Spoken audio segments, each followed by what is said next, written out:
Mr. Deputy Speaker, since the announcement of the ministerial statement on the River Valley High School incident last Friday, several members have filed related PQs for subsequent sittings. These include Ms. Sim Pei Lin, Mr. Gerard Yam, Associate Professor James Lim, Mr. Zulkarnain Abdul Rahim, Ms. Hazel Pua, Mr. Darrell David, Mr. Desmond Chu, Dr. Shahira Abdullah, Ms. He Ting Ru, and Mr. Yip Hon Wing. Given significant public interest, today's ministerial statement will also address those questions. With your permission, Mr. Deputy Speaker, sir, I would like to invite members to seek clarifications on these issues after the ministerial statement. Should their queries be sufficiently addressed, it may not be necessary for them to proceed with their PQs for the future sittings. Yes, I give my consent. Thank you, Mr. Deputy Speaker, sir. Today, I will speak on the incident that has weighed heavily on our minds and our hearts. On 19 July, a 13-year-old student at River Valley High School died. No amount of words can describe our shock and grief. On behalf of MOE, we would like to express our deepest condolences to the family of their immeasurable loss. Our thoughts are also with the staff and students of River Valley High School. The Ministry of Education has and will continue to provide all possible support to the school community, including the affected families. We are also closely monitoring the well-being of the students in River Valley High School and beyond River Valley High School. Since the incident, many people, including several members of this House, have stepped forward to offer their assistance in one way or another.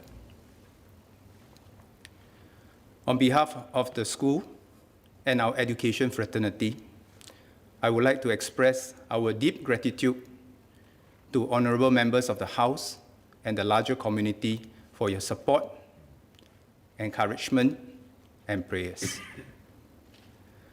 I would also like to thank the mainstream media for exercising sensitivity in reporting this incident. They did so out of respect for the families involved and to avoid further traumatizing other students and staff. I will share with the House a chronological account of the facts of the incident and describe the support that we are providing to the staff and students. I seek members' understanding that there are certain aspects of the incident that I cannot discuss as the matter is before the courts. I will also explain what MOE is doing to ensure the well-being and safety of our wider school community.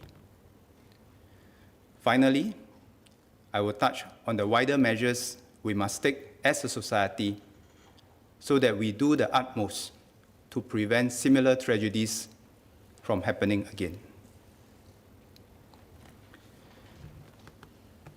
Mr. Deputy Speaker, sir, at about 11:35 a.m. towards the end of lunch break on Monday, 19 July, a group of students encountered a 16-year-old student outside a toilet. He was holding an axe. He asked them to call the police. The students returned to their classroom immediately and called their teacher. Subsequently, the 16-year-old student made the same request to another group of students in the classroom next to the said toilet.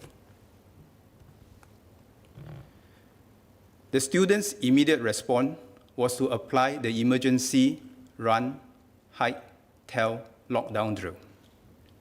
They went into their classroom, locked the doors from within, and quickly called their form teachers for help. A teacher who first arrived at the scene instructed the 16-year-old student to put down the axe. He complied. He was then escorted away to a meeting room. Thereafter, other teachers called the police and checked the toilet where the 16-year-old was found outside. Upon receiving the call for assistance, police arrived within 10 minutes and took the 16-year-old student into custody. Police officers and SCDF paramedics dispatched to the scene found a 13-year-old student lying motionless in the toilet with multiple wounds. He was pronounced dead. Preliminary investigations revealed that the two students had not known each other before the incident, and the axe was purchased online. The 16-year-old student was charged in court for murder the next day on 20th July. He has since been in remand for psychiatric assessment. Once the situation was under control, the principal broke the news to the rest of her staff before speaking to the students. She shared that a serious incident has happened and asked all students to contact their parents to assure them that they were safe. Soon after, the principal separately spoke to the group of students who were most affected by the incident. Other teachers also came together to support and render assistance. For students who assisted the police with the interviews, parental consent was duly sought, and every student was accompanied by a teacher throughout the entire process.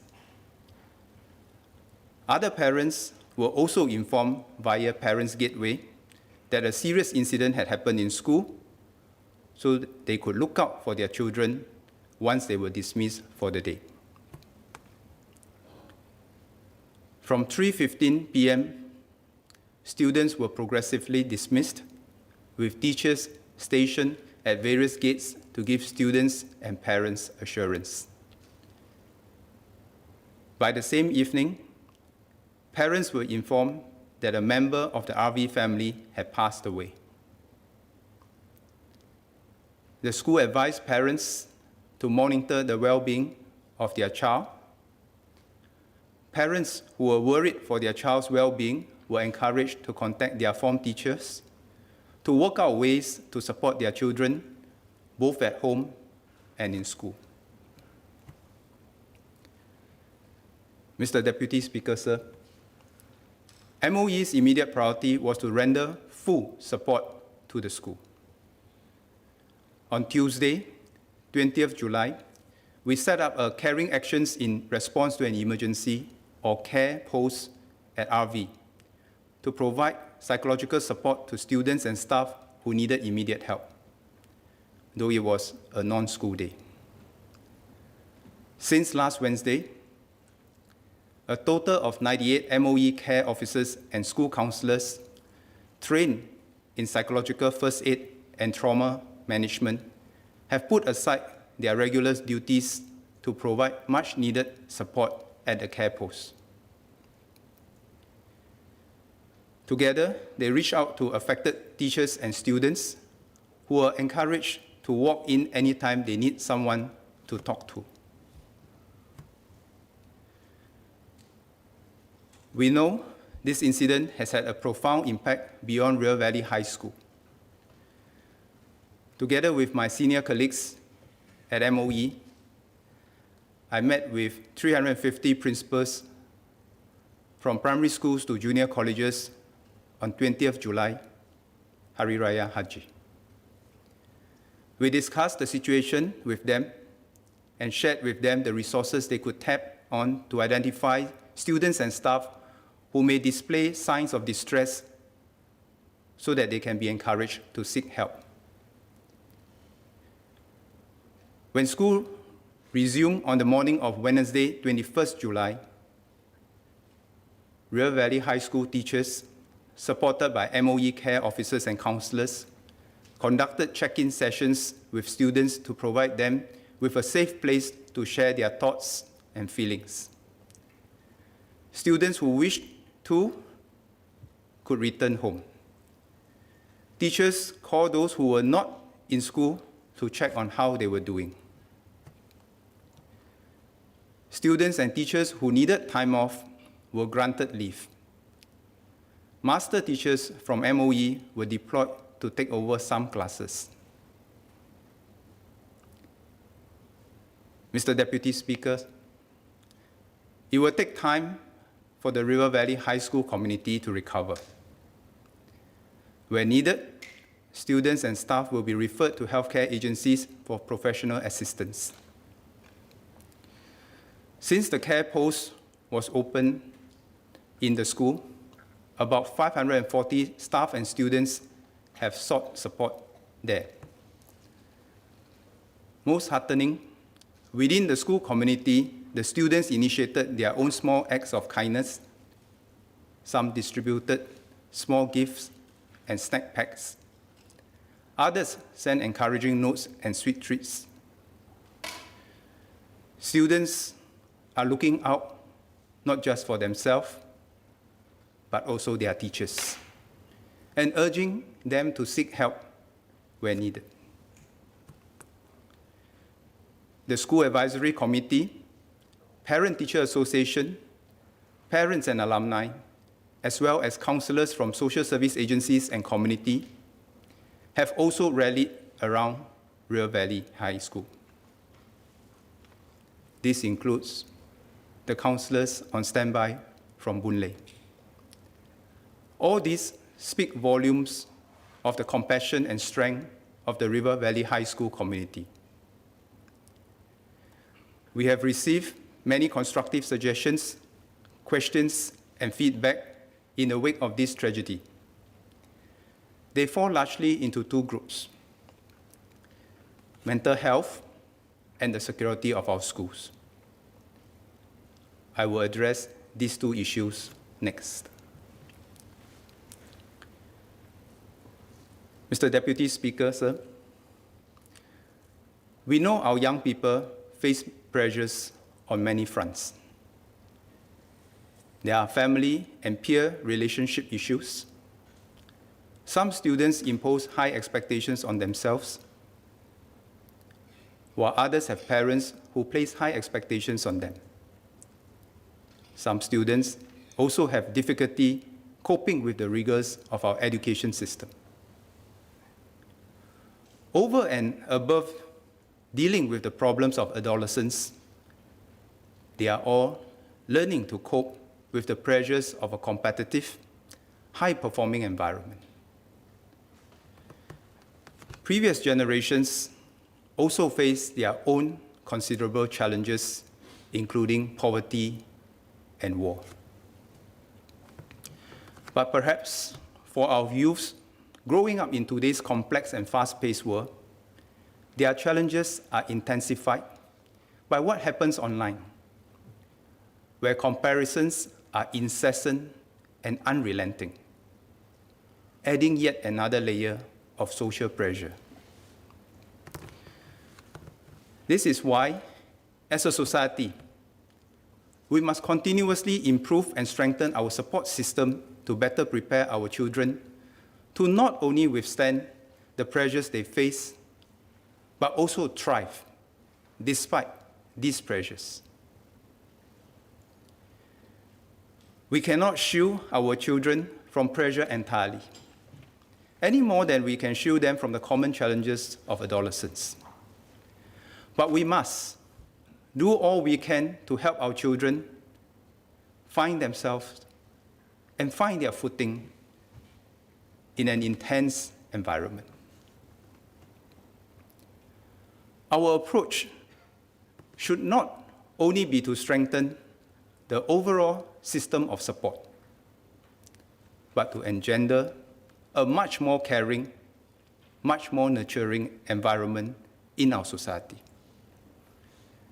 I will share some of our support measures from upstream prevention to the identification of and the intervention for those at risk. I will then touch on the whole of society efforts we need to support our younger generation. Mr. Deputy Speaker, sir, social-emotional skills and resilience building form the foundation of MOE's mental health efforts and have been part of our character and citizenship education, or CCE, curriculum for some time. This year, we began implementing the revised CCE curriculum starting with lower secondary levels. It includes enhanced features on mental health education designed to develop our students' mental health literacy. For example, they learn to differentiate normal stress from distress and mental illness so that they can seek help before becoming overwhelmed. These CCE lessons also teach them to break negative thinking patterns, overcome social-emotional problems, seek help when they need to, and manage their emotions. Students are also taught how to actively stand up against stigma around mental health issues. Peer support is another crucial pillar in our efforts. All our schools are putting in place a peer support system to encourage students to look out for one another. Our hope is for all students to learn to sit with a friend who is distressed, show empathy and care, and encourage him or her to seek help from trusted adults like parents, teachers, or counselors. Every school has a support network for our students in need. Beyond equipping our students with the basic coping mechanisms, our teachers keep a watchful eye over their students and provide a listening ear. If they notice something amiss, teachers reach out and guide our students to work on their difficulties as they are trained with basic counseling skills. Students who also have access to another group of teachers called the teacher counselors. This is a special group of teachers who have received additional training so that they can help students who are dealing with more challenging socio-emotional problems such as grief and loss. When students need additional support, they can see the school counselor, and school counselors are specialized personnel who provide dedicated counseling support. When students need further intervention and help to access resources in the community, school counselors refer them to professionals such as those in the response, early intervention, and assessment in community mental health or REACH teams or social service agencies. This support network works most effectively when the partnership with the family is strong. Mr. Deputy Speaker, sir, while much is being done, there is always more that we can, we must, and we want to do. COVID-19 has compounded the challenges our young people face. Much of their usual social support networks and routines have been disrupted, leading to prolonged periods of uncertainty, anxiety, and loneliness for many. COVID-19 safe management measures were implemented in schools so that our children can be physically in schools with their teachers and classmates for as much as possible.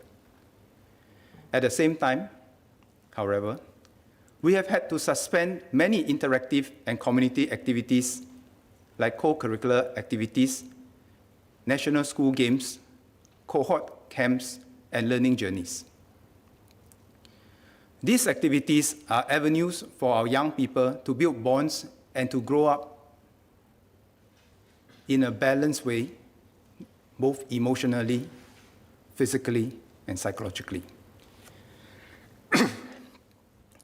we plan to reinstate such activities in full as soon as the COVID-19 situation allows for it. We want to create more time and space for students to pursue experiences that broaden their emotional and psychological horizons and strengthen their resilience. To this end, we want to work with parents and community groups to establish a caring and enabling society that gives greater attention to the well-being of our young. Let me outline the measures the MOE will undertake in the near term.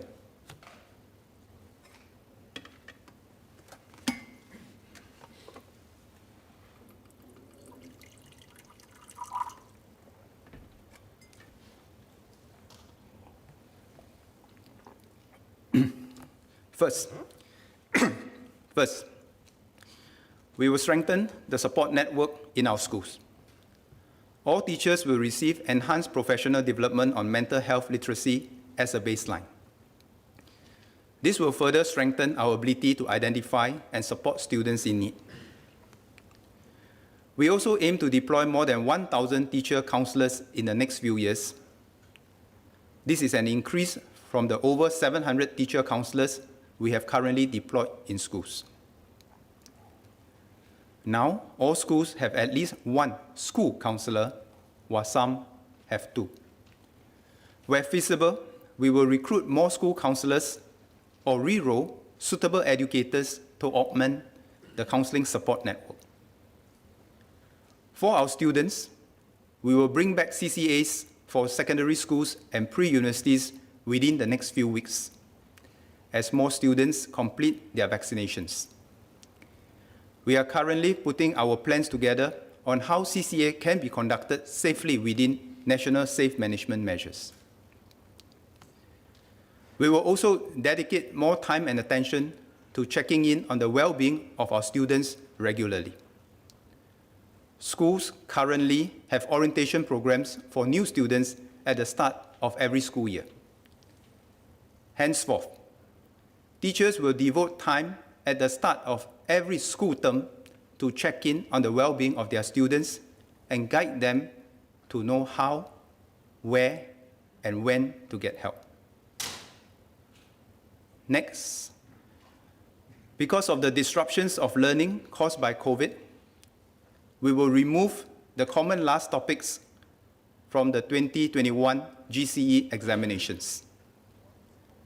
Last month, we had announced the removal of the common last topic for the 2021 PSLE. The Delta variant of the COVID virus has created much greater disruptions than envisaged and has affected the social and emotional well-being of our students. We are especially concerned for the graduating cohorts, so that we will also remove the common last topic from the 2021 GCE, O, N, and A-level examinations. While these topics would have already been taught in schools, removing them from the national exams would help to relieve the revision load and exam stress for our students. Finally, for the non-graduating students, given the COVID-19 disruptions, all schools will also reduce the scope of their 2021 end-of-year examinations to alleviate their revision load.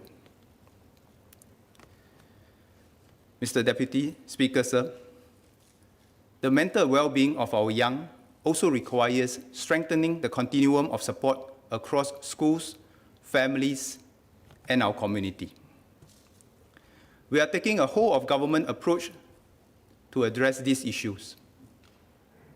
MOH and MSF have set up a new interagency task force which transited from the COVID-19 Mental Wellness Task Force. Chaired by SMS Janil, this task force brings together the capabilities and capacities of different agencies to develop an overarching national strategy and action plan on mental health and well-being.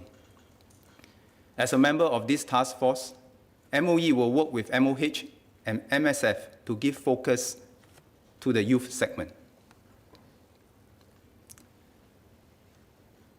Mr. Deputy Speaker, sir, our students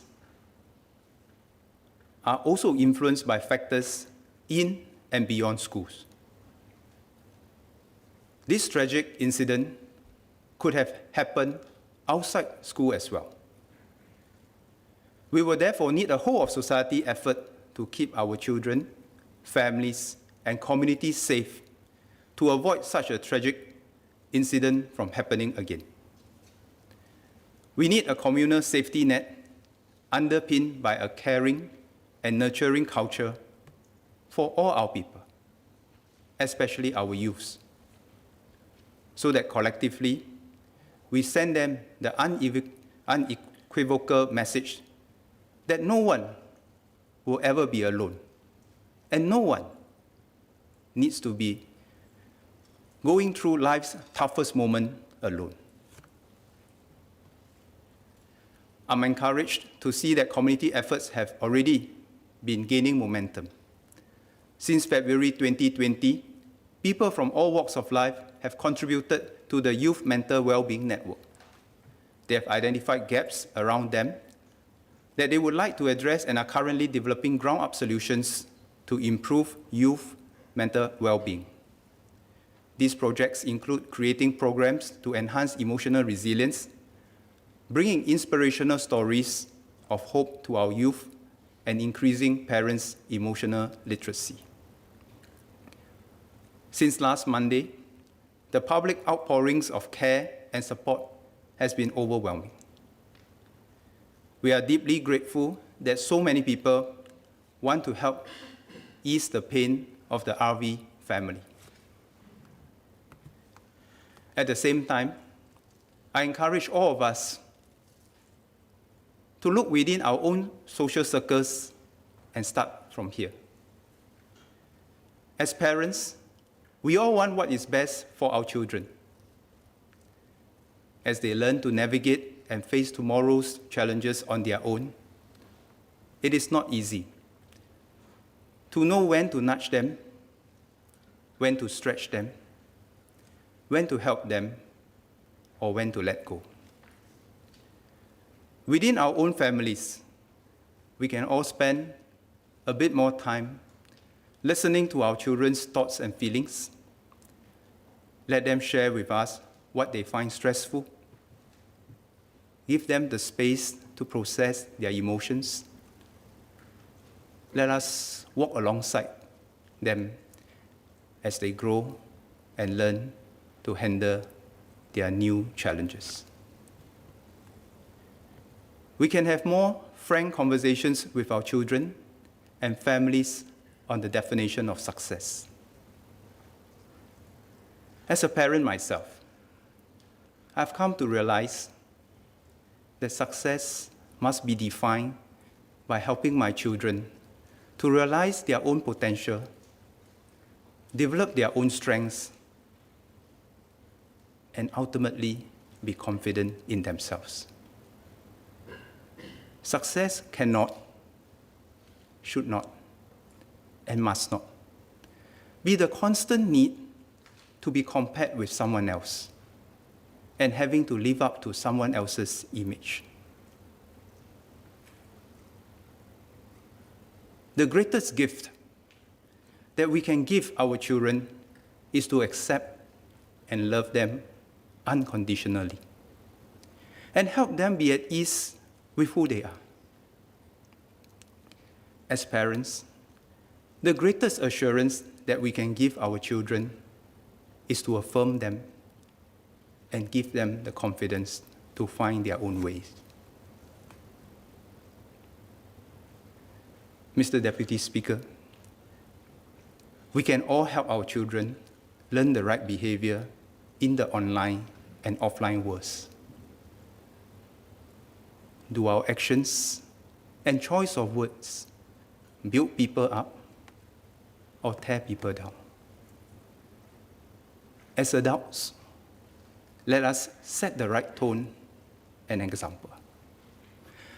Let us work together to break the vicious cycles of negativity by standing up for others and responding with grace and compassion. We can stop toxic conversations online and amplify messages of strength, care, and positivity through our online networks instead. All of us can be kind to each other. All of us can look out for one another, no matter how tough the competition might be or how intense the pressures can be.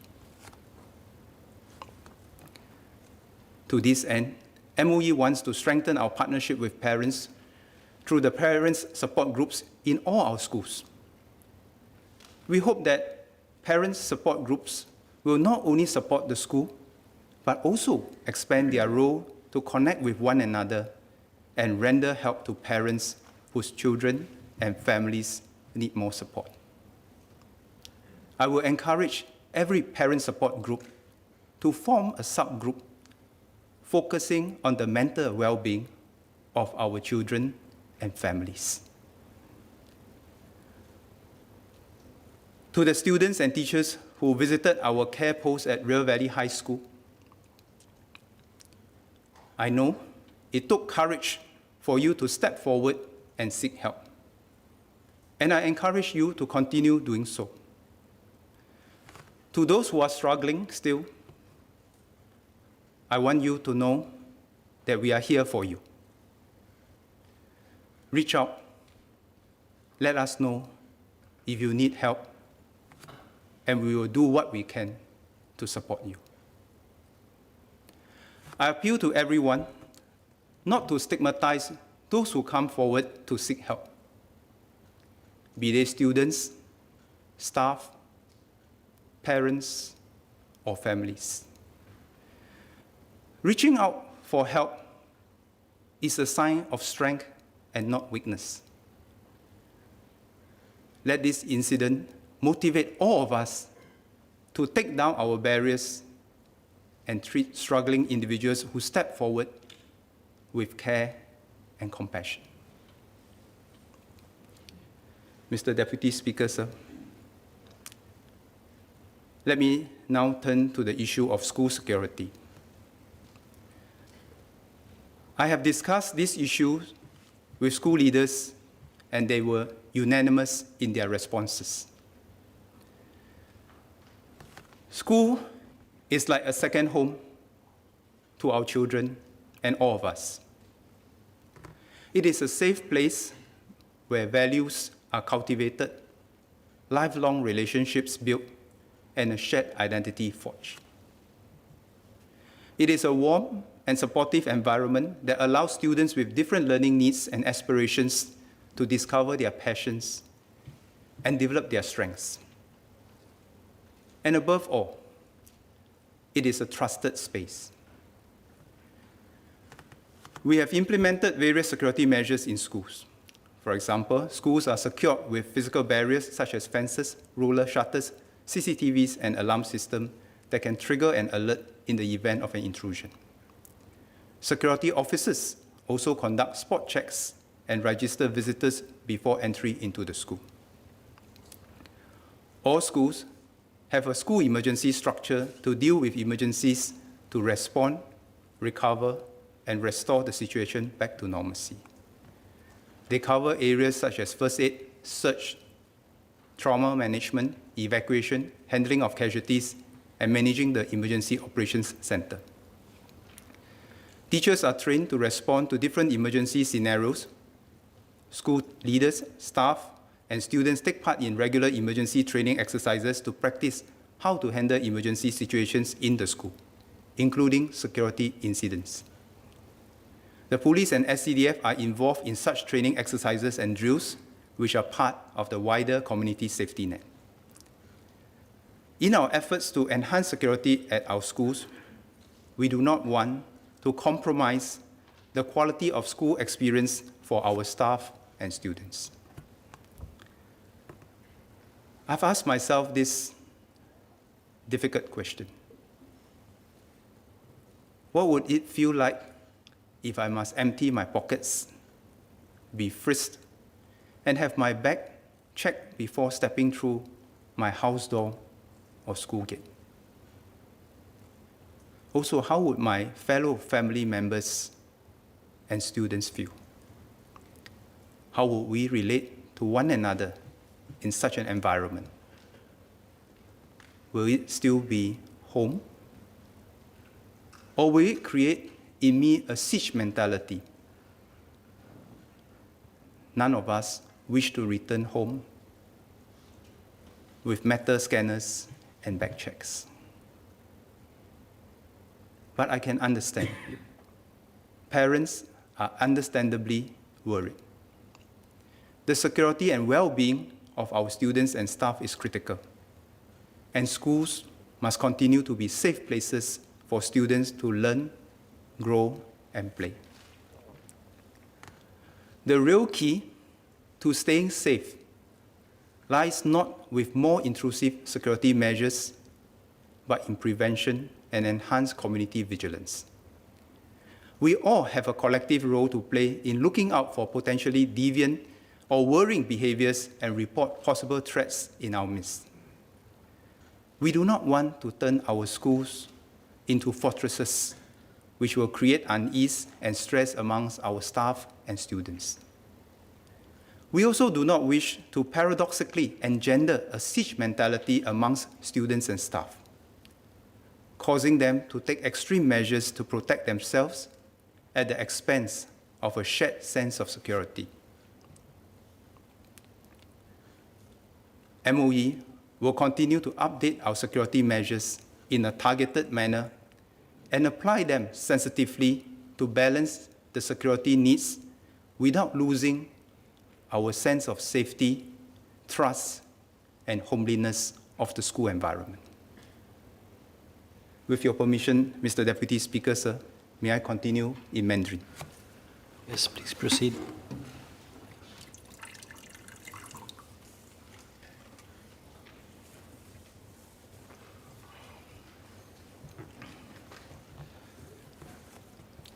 在这次不幸事件发生后， After this unfortunate incident, the principal, students, and teachers of River Valley High School have reacted calmly. Students, parents, and members of the society also gave them timely assistance and care. I would like to thank everybody sincerely. While we feel a deep sense of loss, we are also reflecting on how to prevent such incidents from happening again.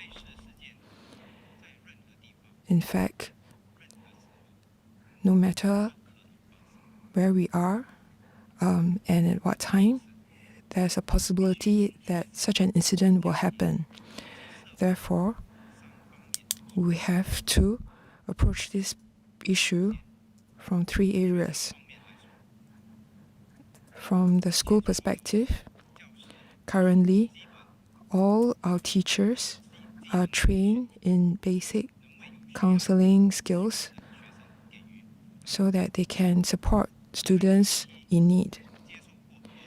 We also have another group of teacher counselors who have received additional training to help our students deal with social, emotional problems.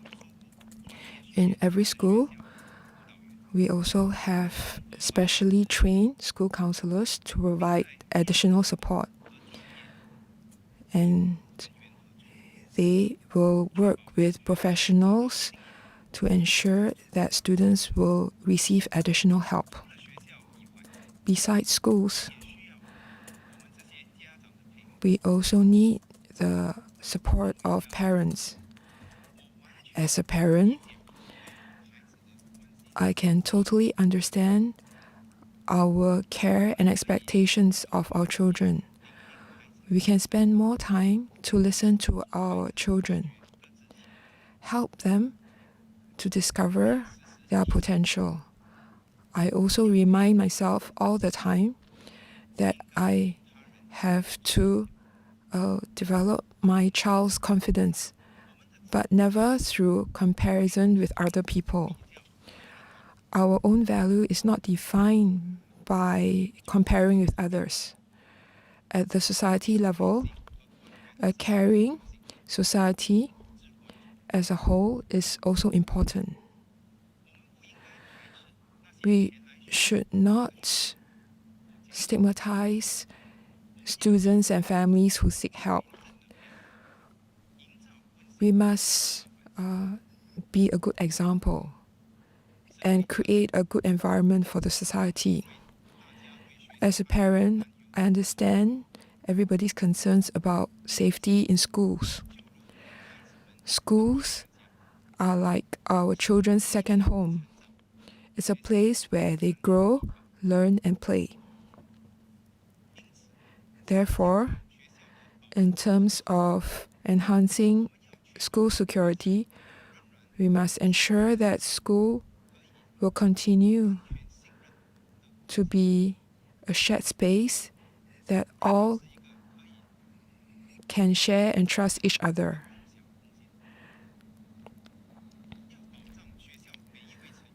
To ensure the safety of every member of the school community, what is crucial is not more stringent security measures, but to ensure that all members of the community will care and take care of each other. In the aftermath of this unfortunate incident, a lot of alumni, students, and parents and members of the society have shown a lot of care for River Valley High School. This is heartening. On behalf of River Valley High School, I would like to thank everybody for their care and concern for the school. During this period, we have also seen that students, staff, and alumni of River Valley High School come together to care for each other to overcome this difficult period. Here I would like to wish River Valley High School will go stronger and turn adversity into an opportunity to grow stronger.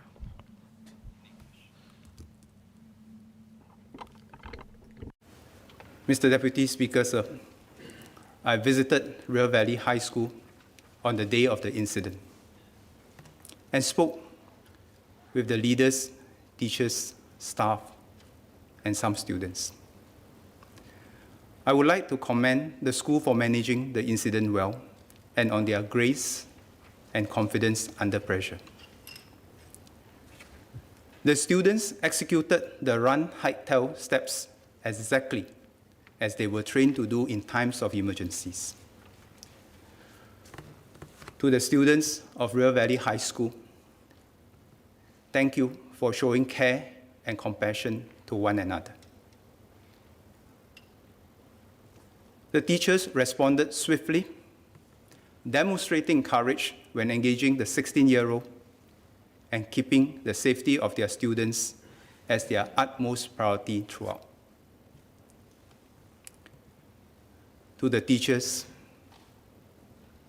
despite your own grief and shock, you attended to your students and are still helping them to cope with their difficult emotions.